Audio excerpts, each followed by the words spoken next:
අද දවසේ අපි බලන්න යන්නේ යාකෝබ් තුමාගේ සාමාන්‍ය පත්‍රයේ දෙවනි පරීක්ෂණයේ 14 සිට 22 දක්වා ක්‍රියාවල් නැති ඇදහිල්ල නිෂ්ඵල බව.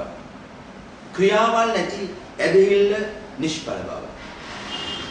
මේ වචනේ තිබෙනා මාතෘකාව මගේ වයිඩ් තිබෙනා මාතෘකාව මේයි. ඇදහිල්ල ක්‍රියාවලින් ඔප්පු වෙන්නේ නැත්නම් ඇදහිල්ල කිස් නැත්නම් නිෂ්ඵල කියලා මේ කොටසේ සඳහන් වෙනවා. ඒත වශයෙන්ම මේක කිතුණු අපි සාමාන්‍ය දේ වශයෙන් දකින්නේ නෙමෙයි. අපි දකින්නේ දේ වශයෙන් දිගටම කියනවා ඇදහිල්ලේ වැදගත්කම. උදාහරණයක් වශයෙන් ඔබ සහ මා දේව දරුකම ඇතුල් වෙන්නේ සදාකාල ජීවනය අපි උරුමවන්නේ ගැලවීම ලබන්නේ ඇදහිල්ල තුලින්. ඒත් වශයෙන්ම මේ වචනේ කියනවා ඇදහිල්ල නැතුව දෙවියන් වහන්සේ ප්‍රසන්න කරන්න කාටවත් බැහැ කියලා. කිතුණු ජීවිතයේ ආශිර්වාදය බොහෝ දේවල් බොහෝ ආශිර්වාද රඳා පවතින්නේ ඇදහිල්ල මතමයි. එම නිසා මෙවැනි පදයක් නිෂ්ඵල ඇදහිල්ලක් ගැන අප කියවන අතර යම් කිසි මේ ගැන පැහැදිලි කිරීමක් අත්‍යවශ්‍ය වෙනවා. එම නිසා මම ගැළවීම විස්තර කිරීමෙන් මේ අධ්‍යයනය ආරම්භ කරන්න කැමතියි. කවුරු දන්නවා පෞකාරු මිනිසයාට යේසුස් වහන්සේගේ ගැළවීම අයිති වෙනවා හිමි වෙනවා. උන්වහන්සේගේ ලේතු උන්වහන්සේ පූජාව නිසා අපට ලබාගත එක වූ ඇදහිල්ල ලැබෙන්නේ ගැළවීම ලැබෙන්නේ ඇදහිල්ල කරනකොට වෙන ක්‍රමයක් නැහැ. සමුලින්ම මා කැමති මේ තහවුරු කිරීමට දේ වචනේ පද කීපයක් ඉස්වැදීමට. කවුරුත් උදාකාර දන්නා වූ පද යෝහාන් 3:16 යෝහාන් 3:16 අපි කියවන මේ ආකාරයෙන් මක්නිසාද දෙවියන් වහන්සේ ස්වකීය ඒකජාතක පුත්‍රයාණන් දෙන තරම් ලෝකෙට ප්‍රේම කළසේක. එසේ කළේ උන්වහන්සේ කෙරෙහි අදහා ගන්න සෑම දිනම විනාශ නොවි සදාකාල ජීවනය ලැබෙන පිණිසය. එහෙම නැත්නම් අදහා ගන්න සෑම දිනකටම වේදයක් නැතුව සදාකාල ජීවනය ලබන්න පුළුවන්. ඒ වගේම අපි කියවොත් රෝම 1:16 රෝම 1:16 මේ වචනේ මියාකාර කියනවා මක්නිසාද මම සුභාරංචිය ගැන ලැජ්ජා නොවෙමි. අදහන්නා වූ සියල්ලන්ට අදහන්නා වූ සෑම දිනකටම එනම් පළමු කොට යුදෙව්වාටද එසේම ග්‍රීකයාටද ගැලවීම පිණිස එය දෙවියන් වහන්සේගේ බලයව තිබෙන නිසා. තවදුරටත් බැලුවොත් රෝම 3:26 එනම් තමන් වහන්සේ ධර්මිෂ්ඨ වෙන හැටියටද යේසුස් වහන්සේ කෙරෙහි ඇදහිල්ල ඇත්තා ධර්මිෂ්ඨ කරන්න හැටියටද තමන් වහන්සේගේ ධර්මිෂ්ඨකම මේ කාලයේදී දක්වන පිණිසය. නැත්නම් මේ ඇදහිල්ල ඇත්තා ධර්මිෂ්ඨකම ලබනවා. රෝම 5:1 එබැවින් අප ඇදහිල්ලෙන් ධර්මිෂ්ඨ කරනු ලැබ. මේ ඇදහිල්ලෙන් තමයි දේවදරුකම ලැබෙන්නේ. ඇදහිල්ල තමයි ගැලීම ලබන්නේ. ඇදහිල්ල තුලින් අපි ධර්මිෂ්ඨ කරනු ලැබෙනවා. ඒ වගේම තවදුරටත් අපි රෝම පොතේ බලමු. රෝම 10:9-10 යේසුස් වහන්සේ ස්වාමින් වහන්සේ නුඹලා මුඛයෙන් ප්‍රකාශ කරන්නේ නම් උන්වහන්සේ විසින් දෙවියන් වහන්සේ විසින් උන්වහන්සේව මලුන්ගේ නැකඩු බව සිතින් අදහන්නේ නම් නුඹ ගලවුන් ලබන්නේ. ඒ වගේම අපි නිතරම භාවිතා කරන්නා වූ එපිස 2:8-9 එපිස 2:8-9 මම කියන්නේ 2:8 මක්නිසාද ඇදහිල්ල කරනකොටගෙන ඒ අනුග්‍රහයෙන් නුඹලා ගැලවී සිටින්නෝය. ඒ නුඹලාගේම නොව දෙවියන් වහන්සේගේ දීමනාවය. ඊ타මාත්ම පැහැදිලි මේ ආශිර්වාද සෑම දෙයක්ම අපිට හිමි වෙන්නේ දේව දරුකම්, ස්වර්ග රාජ්‍ය, සදාකාල ජීවනය, ඒ කිසිදු අලුත් ජීවිතය, ඒ සෑම දෙයක්ම ලැබෙන්නේ යන සමාදානය, ධර්මිෂ්කර ලැබීම, ඇදහිම තුලින්. ඒ වගේම එපිස 2:9 බලපුවම තව පැහැදිලි දෙයක් කියනවා. කිසිවෙක් පාරට්ටු කර නොගන්න පිණිස ඒක ක්‍රියාවලින් නොවේ. මොකද මේක කියන්නේ? ගැලවීම. ගැලවීම ක්‍රියාවෙන් නොවේ. ගැලවීම ක්‍රියාවෙන් නොවේ. ගැලවීම ඇදහිල්ලෙන් කියනවා උදේ. නැවත නැවත දේව වචනේ අපි දකින අතර සුදු පාවුල්තුමාගේ ලිපිවල තමයි අපි දිගටම වැඩියෙන් මේ දකින්නේ. මේ අතර අපි බැලුවා වූ අපි බලන්න යන්නා වූ යාකෝබ් 2:17 කියනවා එසේම ඇදහිල්ල ක්‍රියා නැතුව තනියම තිබෙනම් මැරිලාය. ඇදහිල්ල මැරිලා. ප්‍රථමයෙන්ම ඔබට කියන්න ඕනේ සමන් දෙන්නා ඔබ සෑම දෙනා අද මේ බයිබල් අධ්‍යයනයේද සමන් දෙන්නේ ඔබට ඇදහිල්ල තිබෙන නිසායි.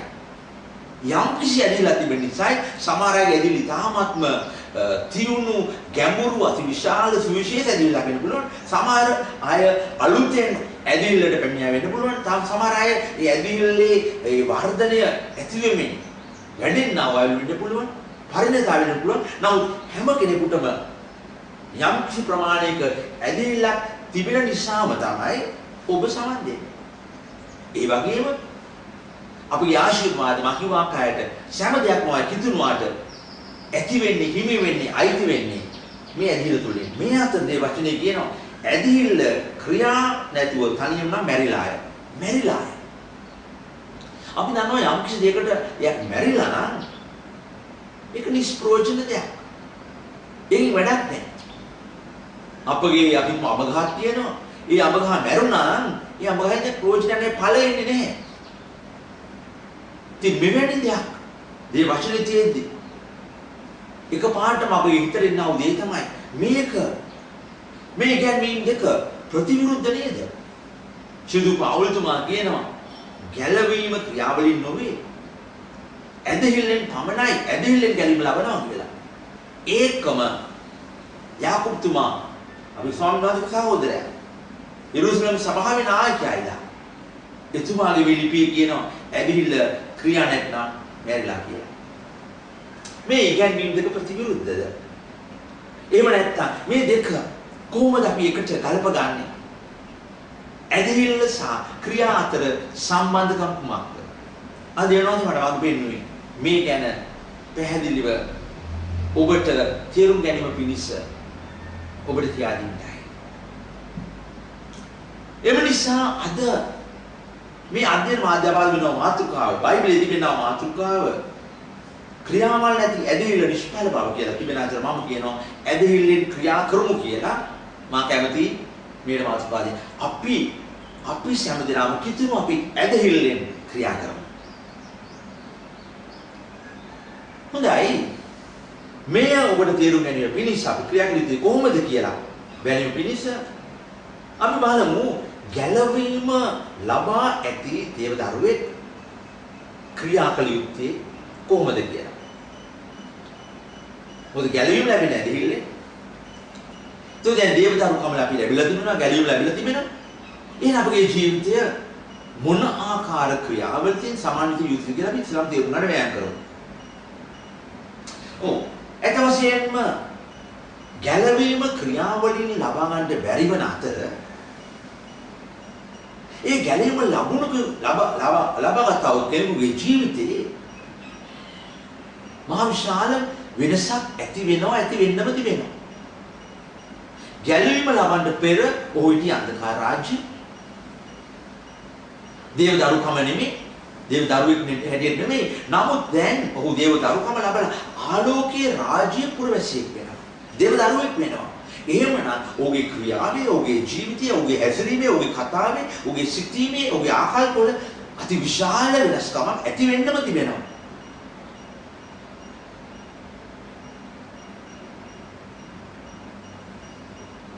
යාකෝතුමා කියනවා මේ වෙනස් වීම සිදු වෙලා නැත්තම් ඇදහිල්ල හිස්. එහෙම නැත්තම් මේ වෙනස්කම් සිදු වෙලා නැත්තම් මම හිතා අපි අපගෙන්ම ප්‍රශ්න කරගන්න ඕනේ සැබවින්ම අප ගැලවීමට පැමිණලාද කියලා. මට බෑ කවුරුත් විනිශ්චය කරන්න. අප කාටවත් බෑ අන්නයි විනිශ්චය කරන්න.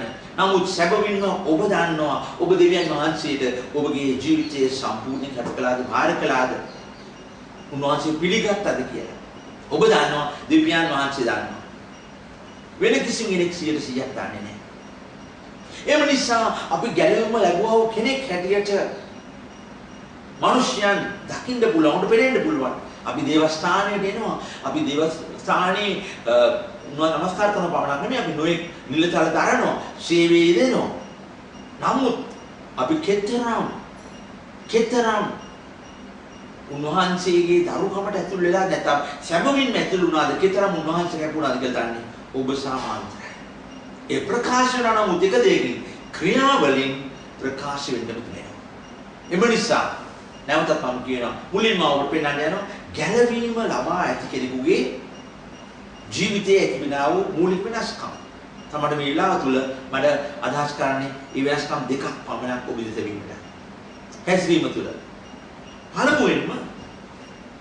පළමුවෙන්ම ඇදහිල්ල තුලින් කිතුණුවා දේව දරුකම ලබනවා. අපි බලමු යෝහාන් 1:12 නිතරම අපි දන්නා වචන පාවිච්චි කරන්නා වූ ප්‍රකාශ කරන්නා වූ වචන රෝම 1:12 නමුත් යම් පමණ දෙනෙක් උන්වහන්සේ පිළිගත්තෝද එනම් උන්වහන්සේගේ නාමය කෙරෙහි අදහාගත්තොත් අදහාගත්තා නම් ඇදෙද්දි වෙනවා නම් ඔවුන්ට දෙවියන් වහන්සේගේ දරුවන් වෙන්න උන්වහන්සේ බලය දුන්සේක. එහෙම නැත්නම් අපි අදහනවා නම් අපි උන්වහන්සේ පිළිගන්නවා නම් අපි දේව දරුවන් බවට පත් වෙනවා. එහෙමනම් අපේ තාත්තා කවුද? දෙවියන් වහන්සේ. දැන් දෙවියන් වහන්සේ අපේ පියාණන් වහන්සේ හැටියට පරිවර්තනය වෙලා අපි දැන් මේ ලෝකේ ජීවත් වෙනවා. ප්‍රේමී සහෝදරයෝ තේරුම් ගන්න. අප දැන් දෙවියන් වහන්සේගේ දරුවන් නම් දෙවියන් වහන්සේගේ පුත්‍රයන් නම් අපගේ ජීවිතවල දෙවියන් වහන්සේගේ ගුණාංග, දෙවියන් වහන්සේගේ ලක්ෂණ, අපගේ තාත්තාගේ ලක්ෂණ ඇති වෙන්න පටන් ගන්නම තිබෙනවා. තමයි අපිට කියන්න දෙනවා ගුණාංග. මූලික ගුණාංගයක්. පළවෙනි යෝහාන් 4:7 ප්‍රේමන්තයනි අපි එකිනෙකාට ප්‍රේම කරනවා. මක්නිසාද ප්‍රේමය දෙවියන් වහන්සේගෙන් එන. ප්‍රේම කරන සෑම දෙනාම දෙවියන් වහන්සේගෙන් ඉපිද සිටිති. දෙවියන් වහන්සේ අඳුනති. ප්‍රේම නොකරන දෙවියන් වහන්සේ නාඳුනයි. මක්නිසාද දෙවියන් වහන්සේ ප්‍රේමයය. ප්‍රේම නොකරන දෙවියන් වහන්සේ අඳුරන්නේ නැහැ. නා ගැලවීම ලැබපු කෙනෙක් කුගේ ජීවිතයෙන් දෙවියන් වහන්සේගේ ප්‍රේමය ප්‍රකාශ වෙන්න තිබෙනවා. එහෙම නැත්නම් බයිබලයේ කියනවා ඔහු දෙවියන් වහන්සේ දන්නේ නැහැ. කොහොමද පුත්‍රකමට ඇතුළු වෙලා දෙවියන් වහන්සේ දන්නේ නැතුව ඉන්නේ මේක වෙන්න බැන්නේ. ඒ නිසා පළමුවෙන් මම ඔබට කියනවා සත්‍ය මේකයි. ඔබ ගැලවීමට පැමිණ තිබෙනවනේ. ඔබ දේව දරුකමට ඇතුළු තිබෙනවනේ. ඒ ඇදහිල්ල තුලින් ඒ ඇතුණා වූ දේව දරුකම නිසාම ඔබගේ ජීවිතයේ දෙවියන් වහන්සේගේ ඒ ප්‍රේමය ඇති වෙන්න තිබෙනවා. එහෙම නැත්නම් දේව බයිබලයේ කියනවා, දේවචනේ කියනවා දෙවියන් වහන්සේව හඳුනන්නේවත් නැහැ කියලා. අපි තවදුරට බැලුවොත් පළවෙනි කොරින්ති 6:19 නැවත වරක් ඔබ දන්නා වචන. ඒ කියනවා ඔයගොල්ලෝ දන්නේ නැද්ද මේක? නුඹලා දන්නේ නැද්ද? මොකද්ද? නුඹලාගේ ශරීරය දෙවියන් වහන්සේගෙන් ලැබූ නුඹලා තුල ඇත්තා වූ ශුද්ධාත්මයන් වහන්සේගේ මාලිකාව බව දන්නේ නැද්ද? නැත්නම් අපගේ ශරීර ශුද්ධාත්මයන් වහන්සේගේ මාලිකාවයි. අපි ඇදහිල්ලෙන් ගැලවීමට ආපුවාම ශුද්ධාත්මයන් වහන්සේ අපගේ ශරීර උන්වහන්සේගේ මාලිකාව කරගන්නවා. එතකොට අපතුළු ශුද්ධාත්මයන් වහන්සේ වැඩ වසනවා නම් ශුද්ධාත්මයන් වහන්සේගේ ඵල අපතුළු ප්‍රකාශ වෙන්න තිබෙනවා. ගලාති 22 5 අපි කියනවා ප්‍රථමයෙන් සඳහන් වන ඵලය මොකද්ද? ප්‍රේමය. ශුද්ධාත්මයන් වහන්සේ ඵල නම් ප්‍රේමය, ප්‍රීතිය, සමාදානය යනාදී. ඉස්සෙල්ලාම ප්‍රේමය. එහෙමනම් ශුද්ධාත්මයන් වහන්සේ අපතුළු වැඩ වසන නිසා, ඇදහිල්ල තුලින් වැඩ වසන නිසා අපගේ ජීවිතේ මේ ප්‍රේමය ප්‍රකාශ වෙනවා. ඒ වගේම ඔබ හැරෙවුවොත් රෝම 5ට ඒ කොටසේ තිබෙනා රෝම 5 එකින් 5 දක්වා මාතෘකා දේවල් තමයි ඇදහිල්ලේ ඵල කියලා මාතෘකාවදී තිබෙනවා. පස්වෙනි පදේ දෙවෙනි කොටස මම කියවන්නම්. මක්නිසාද අපට දෙන ලද ශුද්ධාත්මයන් වහන්සේ කර්ම කොටගෙන දෙවියන් වහන්සේගේ ප්‍රේමය අපගේ හෘදවල වගුරුවන ලද්දේ ඇදහිල්ලේ ඵල මොකද්ද? දෙවියන් වහන්සේගේ ප්‍රේමය ශුද්ධාත්මයන් වහන්සේ විසින් අපගේ හදවත්වල වගුරනවා. එහෙමනම් දෙවියන් වහන්සේගේ ඒ ප්‍රේමය ශුද්ධාත්මයන් අපේ හදවතට වගුරනවා. මේ ප්‍රකාශ වෙන්න තියෙනවා. මේ දකින්න තියෙනවා. මේ වෙනස ඇති වෙන්න තිබෙනවා. ක්‍රියාවලින් පෙනෙන්න තිබෙනවා. මේක නැත්තම් නැවත වරක් අර ප්‍රශ්නයමයි. ගැළවීම. අපගේ ඇදහිල්ල අනුව අපි ක්‍රියා කළාද? ප්‍රේම සහෝදරයෝ තව එක දෙයක් බලන්න.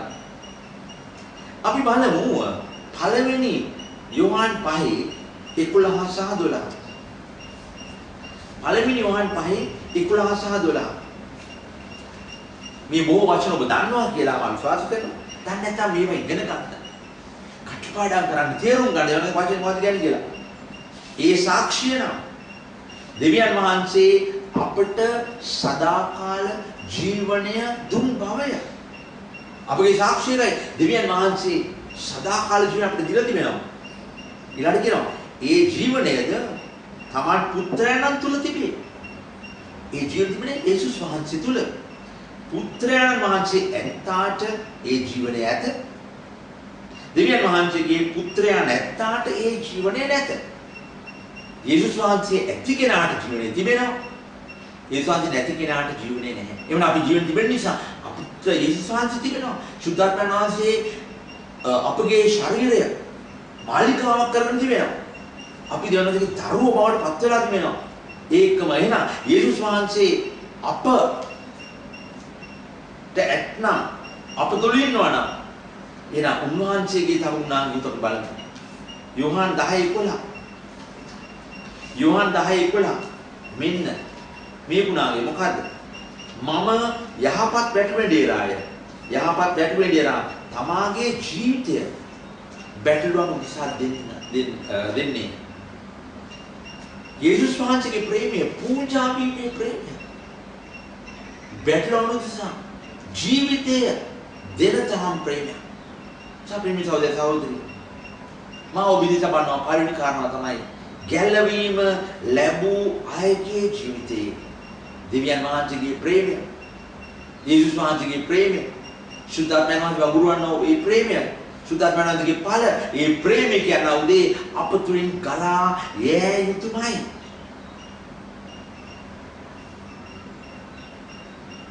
මම තවදුරටත් ඔබට මේ සම්බන්ධයෙන් පළවෙනි යෝහන් 4 පද ස්වල්පයක් තව ටිකක් කියවන්න. මම ඔබට 7 සහ 8 කියවුවා.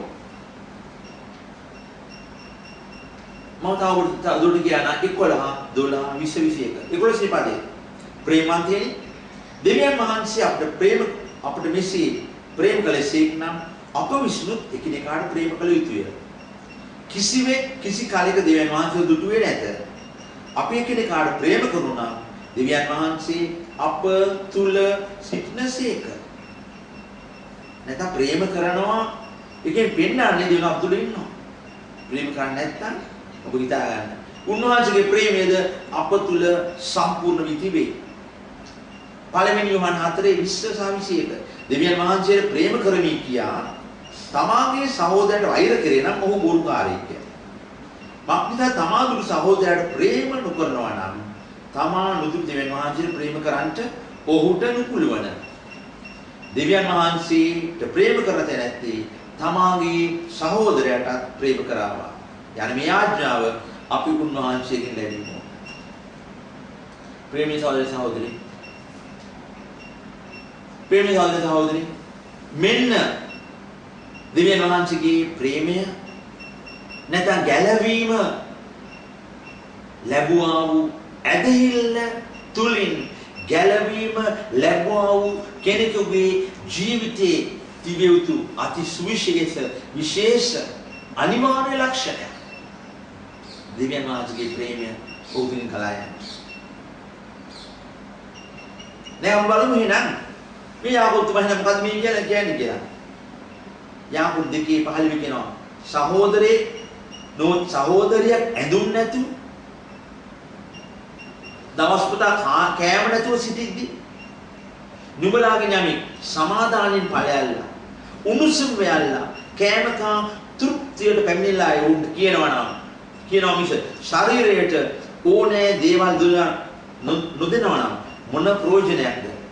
එසේම ඇදහිල්ල ක්‍රියා නැතුව තනියම තිබේ නම් මැරිලාය. ප්‍රේමී සහෝදර සහෝදරි, ඔබම ඔබගේ ජීවිතය ගැන, ඔබගේ හැසිරීම ගැන, ඔබගේ කිතුණු සාක්ෂිය ගැන, කිතුණුවෙක් හැටියට ඔබ ක්‍රියා කරනා වූ ආකාරය ගැන ඔබින්ම අසා ගන්නා වූ වෙලාවක් මේ.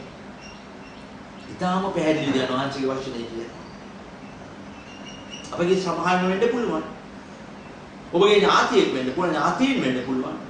ඔබගේ නිවසට උපකාර සොයාගෙන ඉන්නා වූ කෙනෙක් වෙන්න පුළුවන්. කාර්යාලයේ ඔබ සම වැඩ කරන නමුත් ප්‍රශ්න ඇති වුණා වූ කෙනෙක් වෙන්න පුළුවන්.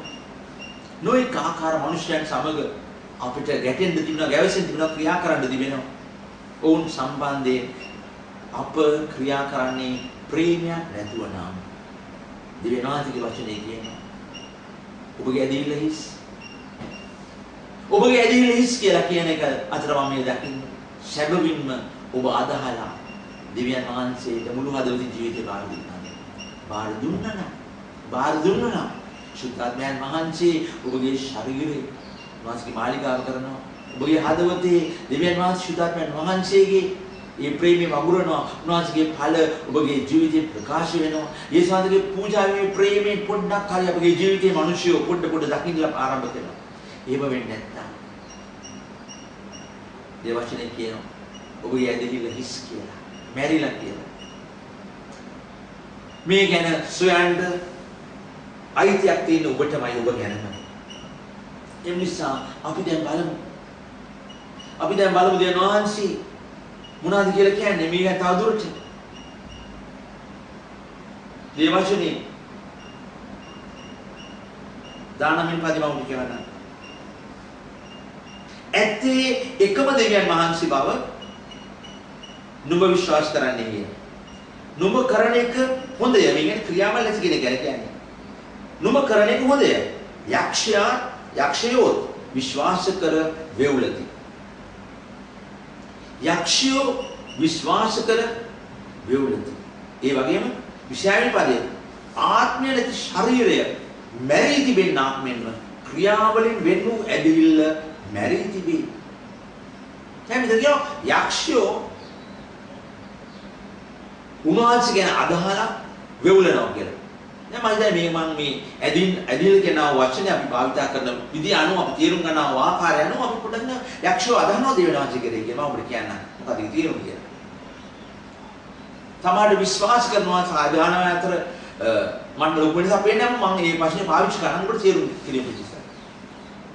මේ යක්ෂයෝ නැත්නම් සාතාන්ගේ දාසයෝ දෙවියන් වහන්සේ විශ්වාස කරන පමණක් නෙමෙයි 100% සහතික ලෙස උන් දන්නවා දෙවියන් වහන්සේ ඉන්න බව පමණක් නෙමෙයි උන් මොහොතක් පාසා මොහොතක් මේ මොහොතේ පවා ඔබ සමන් දෙන වෙලාවේ පවා යක්ෂයෝ දෙවියන් වහන්සේ එක්ක නිරන්තරයෙන්ම යුද්ධයක සටනක දෙවියන් වහන්සේගේ රාජ්‍යෙට විරුද්ධව සටනක යෙදিলা දෙවියන් වහන්සේ සත්‍ය බව, උන්වහන්සේ ජීවමාන බව, උන්වහන්සේ බලයත් වූ ස්වාමීන් වහන්සේ බව, ඒ සියල්ලම යක්ෂයෝ දන්නවා.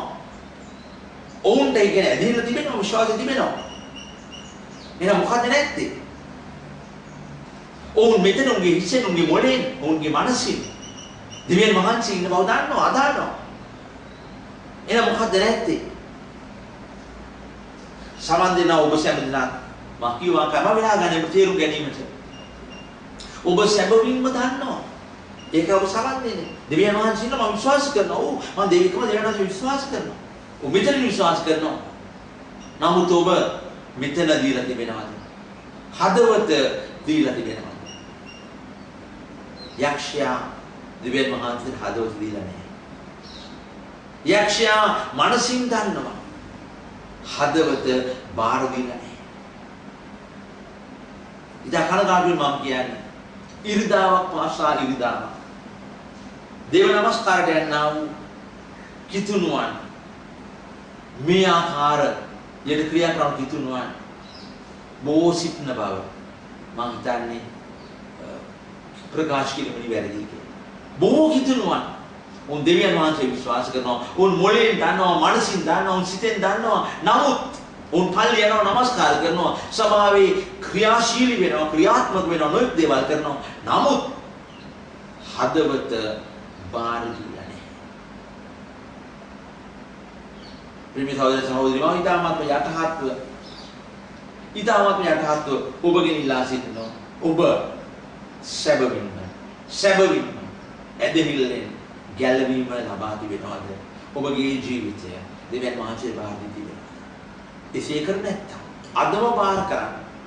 උන්වහන්සේම ඔබගේ ඒ ජීවිතය අරගෙන ඔබව අලුත් කෙනෙක් කරමින්, ඒ පහුමුත් වුණා වූ ඒ දේවල් වෙනස් කරමින්, අලුත් හදවතක්, අලුත් සිතක්, අලුත් අරමුණු, අලුත් ප්‍රේමයක් ඔබට දෙමින්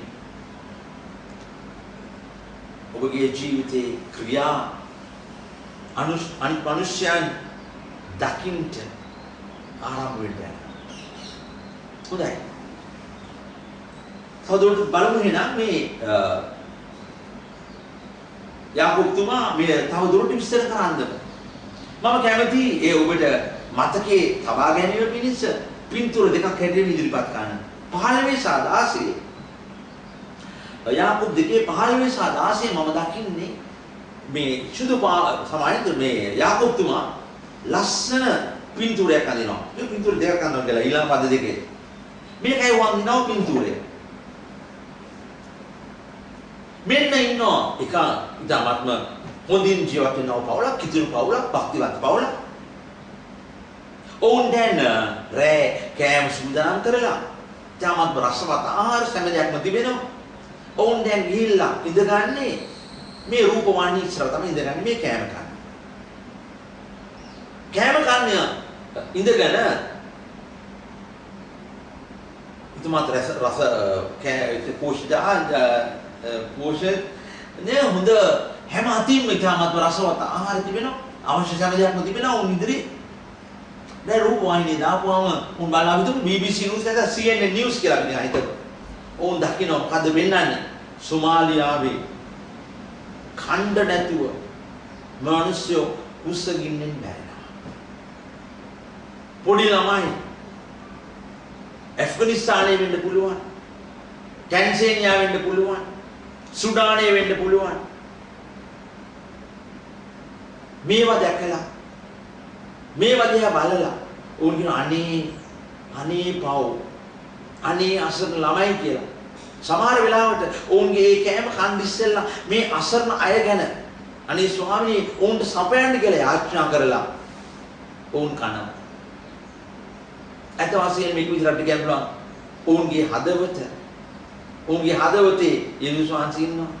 මොකද ප්‍රශ්නේ මොකක්ද දන්නවද? ඔවුන්ගේ පර්ස් එකේ යේසුස් වහන්සේ නැහැ. පර්ස් එකේ යේසුස් වහන්සේ නැහැ. මගේ දෙවියන් තේරෙන්නේ අප මේ අපගේ තිබෙනා වූ මේ ක්‍රියා කිරීම වචනවලට සීමා වුණ ක්‍රියා කිරීමක් වඩපත් වෙනවා. දෙවන පින්තූරේ තමයි මම දැන් දකින්නේ. තව කිතුණු කණ්ඩායමක් ඉන්නවා. 17 ඔවුන් දේ වචනේ කියවනවා. දේ වචනේ අධ්‍යයනය කරනවා. දේ වචනේ කටපාඩම් කරනවා. දේ වචනේ උගන්වනවා. ඇත වශයෙන් ඔවුන් මේ හැමදේම හොඳටම දන්න ඕන කෙනෙකුට නොඑක් දේවල් ගැන උගන්වන්න තරමට ඔවුන් දේ වචන දන්නවා. නමුත් අන් අයගේ හැඟීම් ගැන කිසිම වේදනාවක් නැහැ, තැකීමක් නැහැ.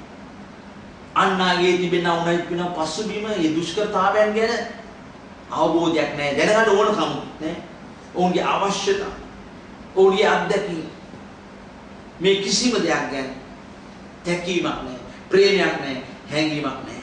ඔවුන් තේරුම් ගන්නට ඕනෑ කමකුත් නැහැ. ප්‍රේමිතවලට දෙවියන් වහන්සේ කියනවා මගේ දරුවා, ඔබ දැන් මගේ දරුවෙක්. මගේ ස්වභාවය ප්‍රේම කිරීමයි. ඔබත් ප්‍රේමයෙන් කරමින් ජීවත් වෙන්න. ප්‍රේමයෙන් ක්‍රියා කරන්න. සැබෑ ඇදහිල්ල ප්‍රකාශ වෙන්නේ මේ. මා නැවත වරක් මම පසුගිය අදින් කියුවා ඒ යාකෝබගේ 26 සහ 27 කියවන්නම්.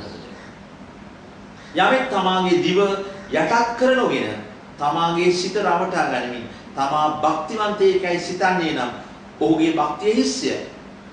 අපගේ පියෝ දෙවියන් වහන්සේ ඉදිරියේ පිරිසිදු වූ නොකිලිට වූ භක්තිය නම් මව්පියන් නැති දරුවන්ද වැන්දපු ස්ත්‍රීන්ද ඔවුන්ගේ විපත්තියේදී බලා ගැනීමත් ලෝකේ කිලිට නොවන ලෙස තමාම ආරක්ෂා කර ගැනීමත්.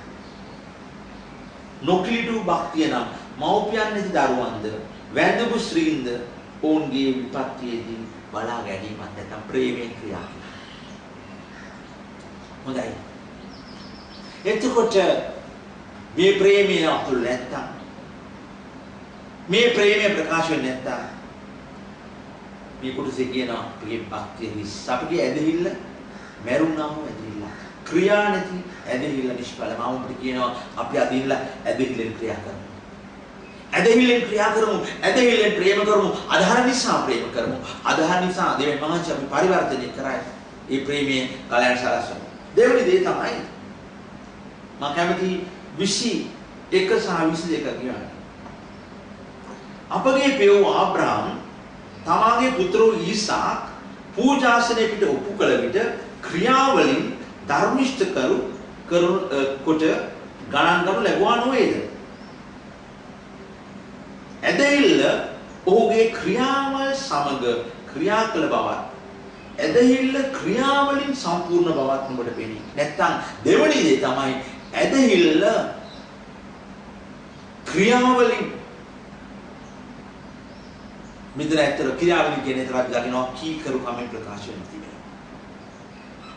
ඔබ දෙවියන් වහන්සේව අදහනවා. ඔබගේ ඒ අධීම ඒ ඇදහිල්ල ඔබගේ කීකරු කමෙන් ප්‍රකාශ වෙන දෙනවා. දැන් පළවෙනි මම කිව්වා මේ ගැළවීම අයිති බව ක්‍රිස්තුස් වහන්සේගේ ප්‍රේමය ඔබ තුළ ඇතිවීම සහ ප්‍රකාශ වෙන දැනගල දෙවනුම ගැළවීම ඔබ ලබා දෙන බව ක්‍රිස්තුස් වහන්සේගේ ලබා දෙන නිසා ක්‍රිස්තුස් වහන්සේගේ කීකරුකම අපගේ ජීවිතයෙන් ප්‍රකාශ වෙනවා.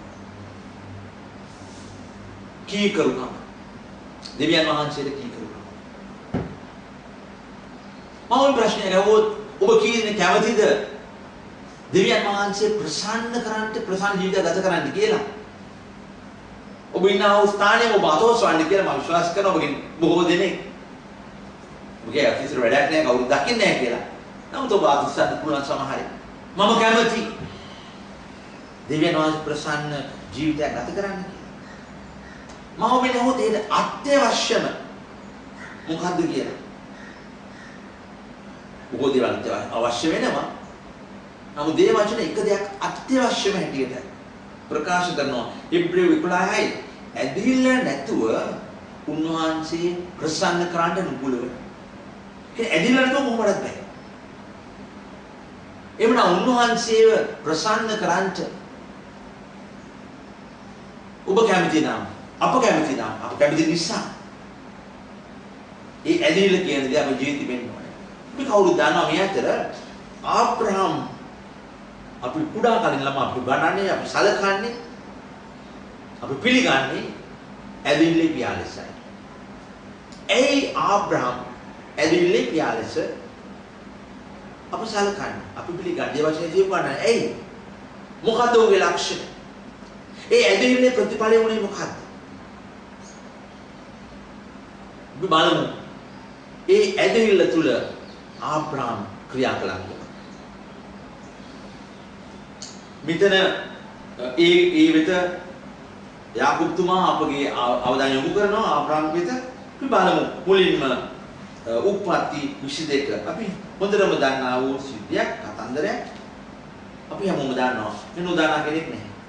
නමුත් මම මේ පද පොඩක් කියවන උප්පත්ති 22 1:9 ඊසා පූජා කරනු ලැබීම. මේ කාරණාවලින් පසු දෙවියන් වහන්සේ ආබ්‍රහම් පරීක්ෂා කරමින් ආබ්‍රහම් කියාවට කතා කළේ. "ඔව්ද මම මෙහෙය කීය. උන්වහන්සේ නුඹේ පුත්‍ර වූ නුඹ ප්‍රේම කරන නුඹේ එකම පුත්‍ර වූ ඊසාක් රැගෙන මොරියා දේශයට ගොස් මා විසින් නුඹට කියන කන්දක් පිට දවන පූජාවක් වශයෙන් ඔහු ඔප්පු කරවයි කීසේක." මහා පුදුම දෙයක් කියන්නේ. දෙවියන් වහන්සේ කියනවා ආබ්‍රහම් යන්න මේ එකම පුතා සමග.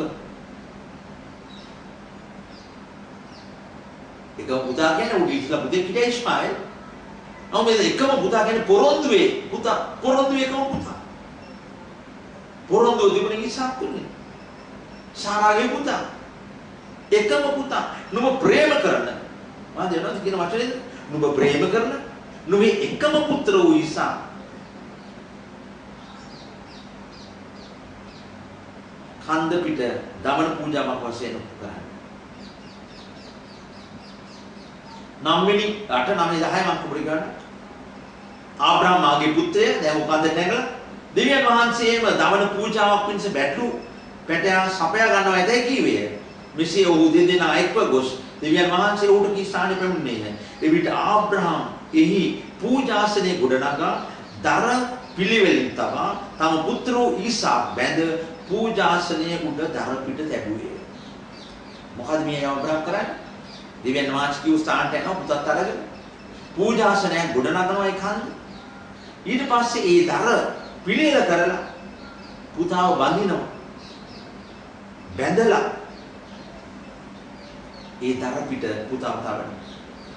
තවද ආබ්‍රහම් තමාගේ අත දිගු කොට තම පුත්‍රයා මරණ පිණිස පිහිය ගත්තේ. මේ සහෝදරී මේක අපි හැමෝම දන්නා වූ සිද්ධියක්. අපි දන්නා වූ කතාවක්. නමුත් අද තව ටිකක් තව චුට්ටක් මේ ගැන අපි මෙහෙය කරමු.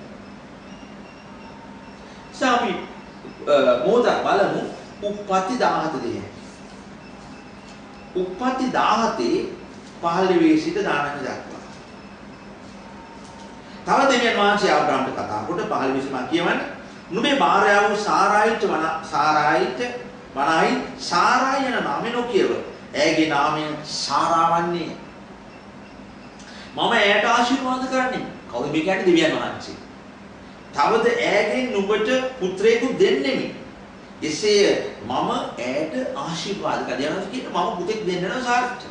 මම ඇයට ආශිර්වාද කරන්න යනවා. ඇයද ජාතියකගේ මවක් වන්නේ. ජනයන්ගේ රජවරු ඇගෙන් නික්මෙන්න ඔය කිසේ. ආබ්‍රහම්ට තාම මේක වෙන්න බෑ. එවිට ආබ්‍රහම් මොහොනින් වැටි සිනාසි 100ක් අවුරුදු වයක් ඇත්තව තැනැත්තෙකුට දරුවෙක් උපදින්නේ නේද? 90 අවුරුදු වයස වූ සාරා වදන්නේ දැයි සිත තුළ කියාගත්තේ. තාමත් ආබ්‍රහම් මේ පොරොන්දුව කියලා ගොඩක් කාලේ. උඩ අවුරුදු 100ක් වෙලා උ කියන මේක වෙන්න පුළුවන්ද කියලා තාමත් ප්‍රශ්න හිතේ. ආබ්‍රහම් අහෝ ආබ්‍රහම් කරන දේ බලන්න. අහෝ ඉස්මායිල් වහන්සේ ඉදිරියේ ජීවත් වෙලා දෙනවා කිසිේ. කො තාම මේක. අර තේරුම් ගත්තේ නැහැ. ඔබ කියන අනේ ස්වාමීනි මට පුතෙක් ඉන්නවා ඉස්මායිල්.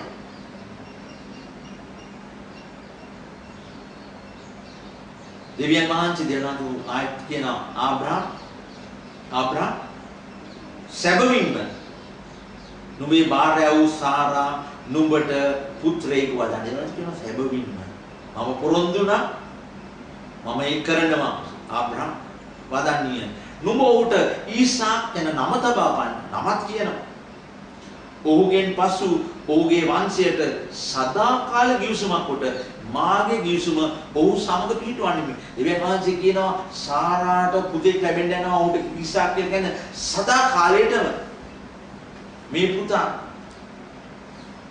පුතාගෙන් තමයි මේ ගිවිසුම එන්නේ. ඒතර දැන් දෙවියන් වහන්සේ මේ පුතා දෙනවා. ආබ්‍රහම්ට හරි පුදුමයි. හරි විශ්වාස මේ දෙවියන් වහන්සේ ඕනම දෙයක් පුළුවන්. මාගේ මහලු වායසේදී මගේ මහලු භාර්යාවට මේ අපි දෙන්න. මේ මහලු අපි දෙන්නට දෙවියන් වහන්සේ පොරොන්දු ඉෂ්ට කරා උන්වහන්සේ පුතෙක් දෙනවා. අපි ඕගොල්ලෝ ඔබතුමාලා ඔබගේ බයිබලේ හරවලා උප්පත්ති 17 කියවලා ඊට පස්සේ උප්පත්ති 22 දෙක කියවුවා. ඔබට තේරෙයි මේ පරස්පර විරෝධී දෙයක් නේද වෙනවද කියන්නේ. එක පදයක කියනවා 17 කියනවා ඔබට මේ පුතා තුලින් මාංශයක් ඇති වෙන්නේ නේද? මගේ විවිසුම සදා විවිසුම සමගයි කියලා. ඊට පස්සේ 22 කියනවා මේ පුතාව මරලා දාන්න. පරස්පර විරෝධී දෙයක්.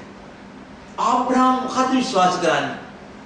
පිළිගන්නේ පළවෙනි එක ගිවිසුම ආබ්‍රහම් විශ්වාස කරනවා.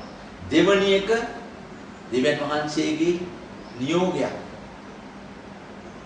මොකද ਉਹ කරන්නේ? කීකරු වෙනවද නැද්ද? කීකරු වෙනවද නැද්ද?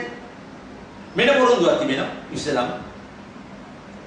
දැන් මේ පොරොන්දුව ඉෂ්ට වෙන්න බැරි වෙන ආකාරයට නියෝගයක් දෙනවා. ආබ්‍රහම් මොකද කරන්නේ? දැන් අපි බලමු හෙබ්‍රේව් 11:17-19. හෙබ්‍රේව් 11:17-19.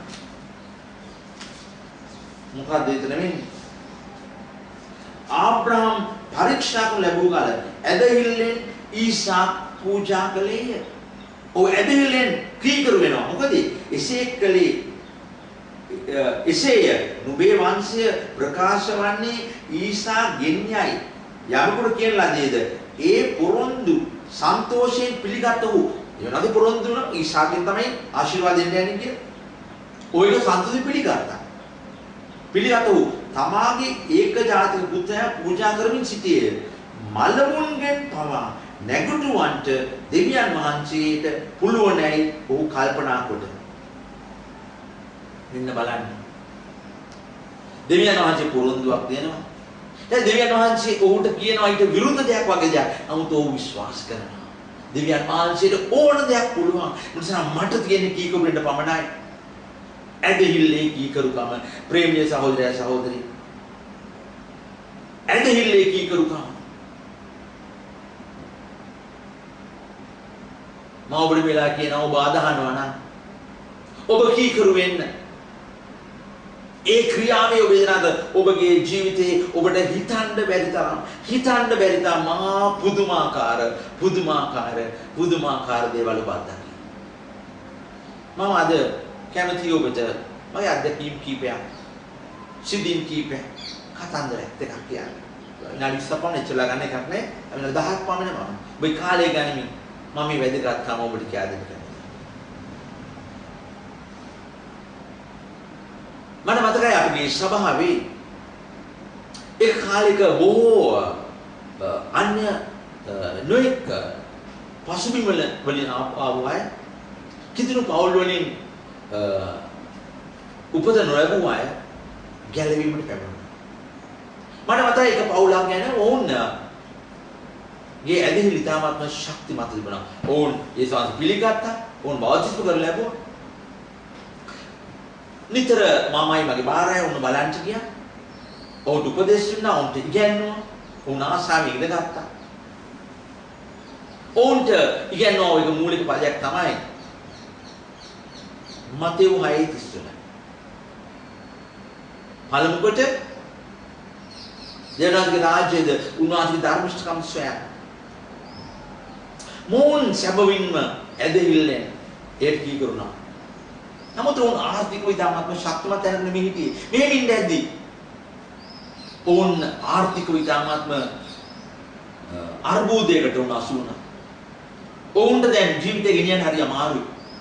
ආර්ථික ප්‍රශ්නයකට මැදි වෙලා ඉන්නේ. නමුත් අපි නිතරම අපි අනාතර පවුගෙන ආඥා කරා අපි උනන්දු කරා නෑ. දෙවියන්ගේ පොරොන්දු වාස ඉෂ්ට කරනවා. මෙන්න පොරොන්දු තිබෙනවා. ඔබ විශ්වාස කරන්න උන්වහන්සේට පළමුව තැන දෙන්න කියලා. පිටේ සහෝදරයෝ මට හරි පුදුමයි. මට මතක් වුණා මේක අද උදෑසන සූදානම් වෙද්දි මේ සිද්ධිය. මට මතකයි ඉන් සත්‍යයකට විතර පස්සේ ඔවුන්ගේ නිවසට ගියාම ඔවුන් මහා පුදුම දේවල් කියන්න පටන් ගත්තා. ඔවුන් මට කිව්වා අනේ නිමාලය මේක හරි පුදුමයි. ඔබ කිව්ව ආකාරයට දෙවියන් වහන්සේ දෙයට අප මුල් තැන දෙමින් අපි ජීවත් වුණා. නමුත් අපගේ ආර්ථිකය ඉතාමත් දුර්වලයි. අපිට දැන් මුදල් නැහැ. යමාරුයි ජීවත් වෙන්නේ. උන් කියනවා මට මතක හැටියට. උන් කිව්වා අපේ ගෑස් සිලින්ඩර් එක දවස් 20ක් නැත්නම් 21ක් තමයි 21 වෙද්දි 21 වෙද්දි ඒ ඉවර වෙනවා. ඕන්න දැන් තව ගෑස් සිලින්ඩර් එකක් ගන්න මුදල් නැහැ. දානමින් දවසේ එනවා. ඕන් දැන් දන්නවා දැන් මේකේ අඩු වෙගෙන යනවා 20 එනවා 21 වෙනවා 22 වෙනවා 25 වෙනවා 30 වෙනවා. ඕන් කියනවා හරි පුදුමයි. දවස් 20න් 21කින් හිස්සුනා ගෑස් සිලින්ඩර් 30 31 32 35 ඒ වගේ දෙගුණයක් සමහර විට කාලේ සමහර අවස්ථාවලදී මේක හිස් නොවන දෙවියන් වහන්සේ හරි පුදුමයි. ඒ වගේ නෙවෙයි කියන්නේ මට ඊටතර හරි පුදුම දෙයක් තියෙනවා. මහා පුදුම දෙයක්. අපේ ගෙදර හාල් මුට්ටි. දැන් අපිට හාල් ගන්න සල්ලි නේ. අපි දවසක් බලද්දි දැන් හාල් තියෙන්නේ අන්තිම ටික තියෙන්නේ. අපි ඒක දැන් උයනවා. ඊළඟ දවසේ දැන් අපිට කන්න දෙයක් නැහැ. ඊළඟ දවසේ ඒ අට පොඩ්ඩක් හරි පිරුණා කියලා අපි හාල් මුට්ටිය අරගුවම ආයෙත් හාල් මුට්ටිය හාල් දෙනවා. ඕන් කිව්වා එක දවසක්වත් අපිට කාමරේ දෙන්නේ හාල් මුට්ටිය හැකෑ හාල්. අපි ආයෙත් අපිට මුදල් ලැබිලා අපිට හාල් ගන්න සල්ලි තියුණා හාල් මුට්ටියේ හාල් මම කියන්නේ සත්‍ය කතාවක්. අද දවසේ අපගේ සභාවේ විශ්වාස මන්ත්‍රීවරයා අද්දුට දෙයක් මම කිව්වේ. ඔබ විශ්වාස කරනවද? ඔබගේ ඇදහිල්ල අනුව ඔබ ක්‍රියා කරනවද? ක්‍රියා නැති ඇදහිල්ල මැරිලා. ක්‍රියා කරනව ඇදහිල්ල බලවත්. ඒ වගේම මම ඔබට කිව්වා මේ දෙවියන් වහන්සේ මෙතන ආබ්‍රහම්ට උප්පත්ති 17 19 සහ 22 කියන දෙක ප්‍රතිවිරුද්ධ වගේ පේන්න පුළුවන් කියලා. මට මතක් වෙනවා අපගේ සභාවික කාලයක් තිබුණා හැම සතියෙම අලුත් අය එනවා සභාවට. අලුතෙන් දේවල් බොහෝ දෙනා ගේනවා. ඕන් එනවා. ඕන්ට කණ්ඩායමක් සිටියා උන්ට ගැලවීම ගැන උගන්වනවා. ඉන්පසු ඕන් එවනවා උන් එනවා මම ළඟට මට කතා කරන්න. මම උපස්ථානය කරන්න උන් යාඥා කරන්න. මට බොහෝ අවස්ථාවල් ලැබිලා තිබෙනවා මුණ ගැහිලා තිබෙනවා. සමහරෙක් ඇවිල්ලා ඕන් කියනවා අනේ බ්‍රදර් අපි ඉන්නේ ආර්ථිකව හරි අමාරු තැනක. උදාහරණයක් වශයෙන් උන් කියන්න පුළුවන් මම රැකියාවක් කරනවා හැබැයි මගේ පඩිය රුපියල් 7000. හැබැයි මේ 7000 වෙන අපිට ජීවත් වෙන්න බෑ. අපේ දරුවෝ දෙන්නෙක් ඉන්නවා. අපිට හැම මාසෙම රුපියල් 2000ක හිඟයක් තියෙන අඩුපාඩුවක් තියෙනවා. මේක පරිමහන්න කොහොමවත් නෑ. අනේ අපි ගැන යාඥා කරන්න. මම ස්වාමීන් වහන්සේගෙන් විමසලා ස්වාමීනි මොකද්ද ඔබ වහන්සේ කියන්නේ කියලා. මට මතකයි අවස්ථාව අනිකකට වඩා හැමෝටම මේ විදිහට කියන්නේ කවදාවත් කියන්නේ මම දෙවියන් වහන්සේ කිව්වේ නැත්නම් මම කියන්නේ නෑ. එයාට මොනවාක්වත් මම විශේෂ කිව්වේ මම කියන්නේ ආචාර්ය සැබවින්. නමුත් එයාට මට කියන මොන්ට කියන්නේ මොන් දෙවියන් වහන්සේට දෙන්නේ නෑ. මට පළවෙනි දේ දෙන්නේ නෑ. ඔවුන්ට කියන්න දසයෙන් කොටස මට දෙන්න කියලා. මම උන්ට ආශිර්වාද කරනවා. මම කියන සහෝදරයා ඔබ දෙවියන්වහන්සේට තමයි අලුත් කෙනෙක් කියලා මට කෙනෙක් මතකයි. ඔබගේ 7000න් 700ක් දෙවියන්වහන්සේට වෙන් කරන්න. ඔබ බලනවා මාධ්‍ය මේ අනු මම හරි පිස්සු තැනකට මේ ආවේ. මේ මිනිස්සයාට ගණන්වත් දන්නේ නැද්ද? මම මේ මිනිස්සයාට කිව්වේ මට 7000ක් ලැබෙනවා. මට 7000ක් මදි. මට 9000ක් විතර ඕනේ. ඔව් මට කියනවා 6300 ජීවත් වෙන්න කියලා. මට මතකයි. ඊට පස්සේ ඉතින් නැත්නම් පල්ලියට ආවේ නැහැ. එක වතාවකට වඩා මම මේ දැකලා තිබෙනවා. ඒ වගේ මම දැකලා තිබෙනවා. ඒට යටත් උනාත් මම දැකලා තිබෙනවා. මම දැකලා තිබෙනවා. දෙවියන් වහන්සේගේ මඟ පෙන්වීම තුළ උන්වහන්සේ කිව්වා උදේ ප්‍රකාශ කරපුවාම ඒ ඇදහිල්ලෙන් ඒ නොපිළිගත් අයගේ ජීවිත මම මොකක්ද දැකලා තියෙනවා. යක්ෂයාට අහු වෙලා ආශිර්වාද නැතුවම නෙමෙයි බොහෝ ප්‍රශ්න වල බැඳිලා ජීවත් වෙන අතර කීකරුණා වූ අය දිව්‍යන් වහන්සේ උසවනවා මම දැකලා තිබෙනවා. ඇදහිල්ලේ කීකරු වෙන්න. යේසුස් වහන්සේ දෙස බලන්න. පිලිප්පි 2:8 සහ 9. අලංකාර පද. පිලිප්පි 2:8 සහ 9.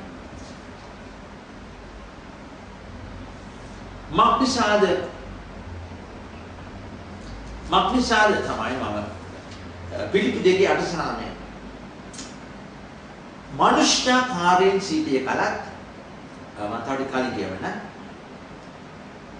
ක්‍රිස්තුස් වහන්සේ තුළ තිබුණු සිතම නුඹලා තුලත් තිබේවා.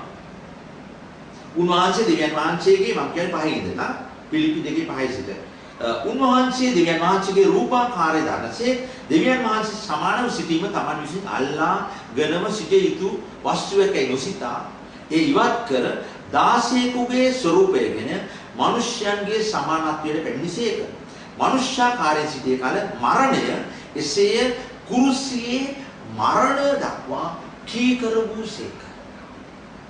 කවුද මේ දේව පුත්‍රයා? මිනිස්සු අපිට දැන් කොච්චර අපරාධයක්ද කොච්චර නාස්තියක්ද දෙවියන් වහන්සේගේ පුත්‍රයා මේ ජීවිතය පූජා කළා දාන.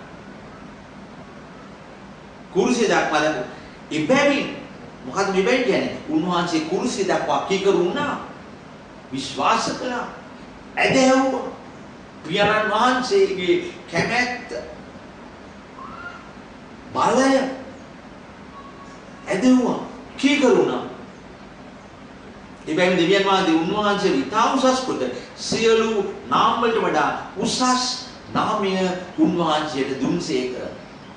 මරණය දක්වා කීකරුණා. දෙවියන් වහන්සේ යේසුස් වහන්සේගේ නාමය උසස් කළා.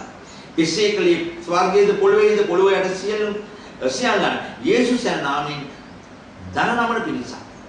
යේසුස් වහන්සේ ස්වාමීන් වහන්සේ බව යෝධයන් වහන්සේගේ ගෞරවය සඳහා සියලු දිව් වලින් ඒත්තු ගන්න පිණිසක්ද. සියලු දන නමනවා. සියලු දිව් ප්‍රකාශ කරනවා. ඇයි ඒක සිදු වුනේ? කීකරුකම. කීකරුකම ප්‍රේමීය සහෝදර සහෝදරි.